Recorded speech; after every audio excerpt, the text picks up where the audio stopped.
नील जी को पता चला नीलिमा जी का सच। पाठ 52। नीलिमा दी। इससे पहले कि नीलिमा जी अपनी बात पूरी करती, एक आवाज उन्हें आगे बोलने से रोक देती है। आवाज सुनकर अवनी और नीलिमा जी आवाज की दिशा में देखते हैं तो वहां नील जी खड़े थे, जिन्होंने अवनी और नीलिमा जी की सारी बातें सुन ली थी। और इससे पहले कि नीलिमा जी अवनी को अनन्या के अनाथ होने का सच बताती, उन्होंने नीलिमा जी को रोक दिया था।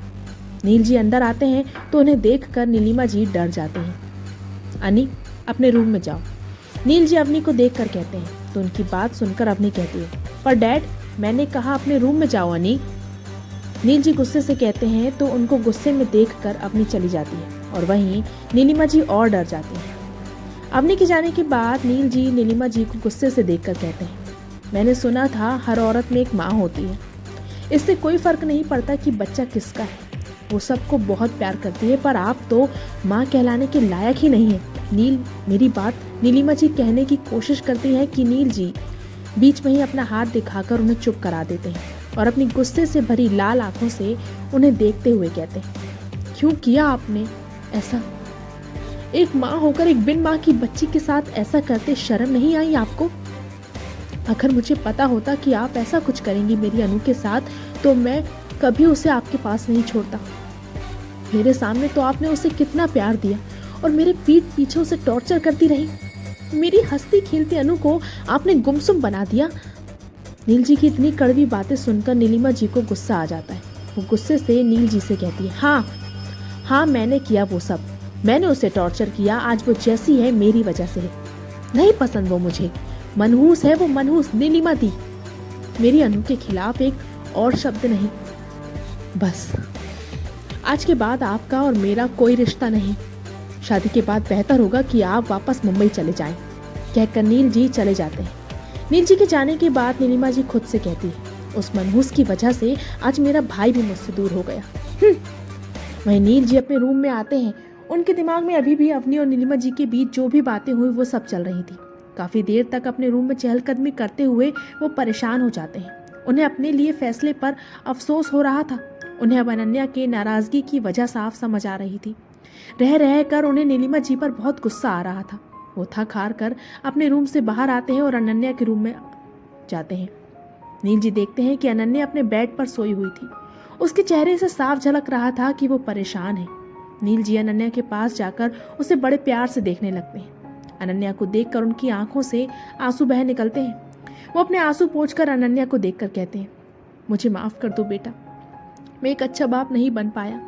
मैंने तुम्हें गलत हाथों में सौंप दिया, मुझे माफ कर दो। फिर थोड़ी देर अनन्या को निहारने के बाद वो उसके सिर को चूमकर उसके रूम से बाहर चले जाते हैं। अगली सुबह सब मेहंदी की तैयारियों में बिजी थे। वहीं अनन्या और नंदिनी अपने अपने रूम में मेहंदी के लिए तैयार हो रही थी। तभी नील जी अनन्या के रूम में आते हैं, जहां अपूर्वा, धानी, अवनी, समायरा चारों मिलकर अनन्या को रेडी कर रही थी। अवनी नील जी को रूम में देखकर सब सोचने लगते हैं कि वो इस समय यहाँ क्यों आए हैं। वो, बच्चों, मुझे अनु से कुछ बात करनी थी, अकेले में। नील जी अनन्या को देखकर कहते हैं तो उनकी बात सुनकर सब चले जाते हैं। अब सिर्फ रूम में अनन्या और नील जी ही बचे थे। नील जी देखते हैं कि अनन्या ने हरे रंग का सुंदर लहंगा पहना हुआ था। वो बहुत सुंदर लग रही थी। नील जी अनन्या को अपने पास बुलाते हैं। क्या बात है डैडी, आप परेशान लग रहे हैं, सब ठीक है ना?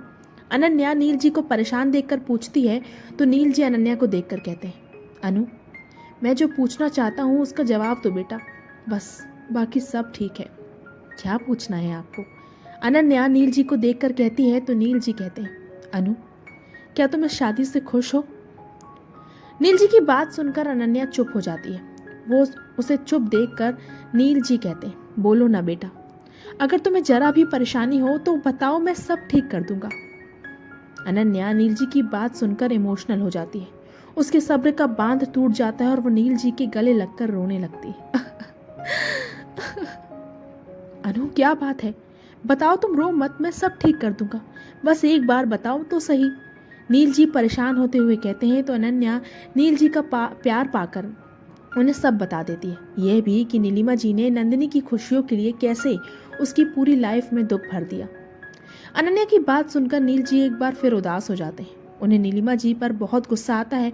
वो अनन्या को चुप कराते हैं, फिर बिना कुछ बोले उसके रूम से जाने लगते हैं। तभी अनन्या उन्हें रोककर कुछ भी ना करने का कह देती है। क्योंकि वो नहीं चाहती थी कि नंदिनी की खुशियाँ एक बार फिर उससे दूर हों। वहीं हॉल में नीलिमा जी सारी तैयारियां देख रही थी। तभी नील जी उसके पास आते हैं और बिना कुछ बोले नीलिमा जी का हाथ पकड़कर उन्हें अंदर रूम में ले जाते हैं। क्या हुआ नील, तुम इस तरह से मुझे अंदर क्यों ले आए? नीलिमा जी अंदर आते हुए कहती हैं तो नील जी उन्हें देख कर कहते हैं, दी आप ऐसा कैसे कर सकती हैं? अब मैंने क्या किया? नीलिमा जी कहती हैं तो नील जी उन्हें देख कर कहते हैं, आपने मेरी अनु का सौदा किया। क्यों? कहना क्या चाहते हो, साफ साफ बोलो। नीलिमा जी नजरें चुराते हुए कहती हैं तो नील जी उन्हें देखकर गुस्से से कहते हैं, तो सुनिए, ये शादी नहीं होगी। नील जी की बात सुनकर नीलिमा जी हैरान होते हुए कहती है, क्यों? क्यों नहीं होगी? क्योंकि करण अच्छा नहीं है। आपने नंदिनी की खुशियों के लिए अनन्या की बलि चढ़ा दी, पर अब बस, अनन्या की शादी करण से नहीं होगी, कहकर नील जी जाने लगते हैं। तभी नीलिमा जी जो अब तक हैरान थी, वो नील जी की बात सुनकर और उन्हें जाते देखकर कहती है, ठीक है, तो मैं भी अनन्या को बता देती हूँ कि वो गोद ली हुई है, एक अनाथ है वो, और तुम उसके असली बाप नहीं हो। नीलिमा जी की बात सुनकर नील जी रुक जाते हैं। वो हैरान होकर नीलिमा जी को देखकर कहते हैं, आप इतनी नीचे कैसे गिर सकती हैं दी? अपनी बेटी की खुशियों के लिए मेरी अनु को दांव पर लगा रही हैं, क्यों? क्योंकि यही उसकी सजा है। आज तक जितने भी लड़के नंदू को देखने आए, सबने अनन्या को सामने देखकर नंदू को रिजेक्ट कर दिया, पर अब नहीं। अब मैं अपनी लाडो की खुशियों के लिए किसी भी हद तक जा सकती हूँ, फिर चाहे अनन्या को ही क्यों ना दांव पर लगाना पड़े। नीलिमा जी कहती हैं तो उनकी बात सुनकर नील जी नीलिमा जी के पास आकर हाथ जोड़कर कहते हैं, मैं आपके आगे हाथ जोड़ता हूँ दी, मत करो ऐसा, वो बहुत अकेली हो जाएगी, बिखर जाएगी। ठीक है, पर ये शादी नहीं रुकनी चाहिए, नहीं तो जो होगा उसकी जिम्मेदार मैं नहीं होंगी, कहकर नीलिमा जी रूम से बाहर चली जाती है। वहीं नील जी आंखों में नमी लिए वहां पड़े सोफे पर बैठ जाते हैं। आज वो फिर अपने आप को मजबूर होता देख रहे थे। थोड़ी देर बाद ना जाने उन्हें क्या सूझी, वो किसी को फोन लगाते हैं। कुछ पल बाद कॉल पिक होती है तो नील जी फोन पर कहते हैं, मुझे तुम्हारी जरूरत है बेटा, मैं अपनी अनु को बर्बाद होते हुए नहीं देख सकता, अब जो करना है तुम्हें करना है। दूसरी तरफ से कुछ कहा जाता है तो नील जी उसे अनन्या और नीलिमा जी की पूरी बात बता देते हैं। फिर कहते हैं, मुझे तुम पर पूरा विश्वास है, तुम जो करोगे सही करोगे, कहकर वो फोन रख देते हैं। थोड़ी देर बाद मेहंदी की रस्म भी शुरू हो जाती है। नंदिनी ने भी हरे रंग का लहंगा पहना था।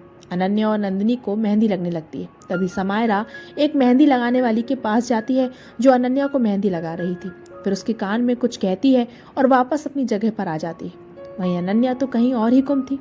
उसके चेहरे पर कोई खुशी नहीं थी, वो चुपचाप बैठी मेहंदी लगवा रही थी। क्रमशः तो क्या होगा आगे जानने के लिए पढ़ते रहिए धर्मिया। Bye bye.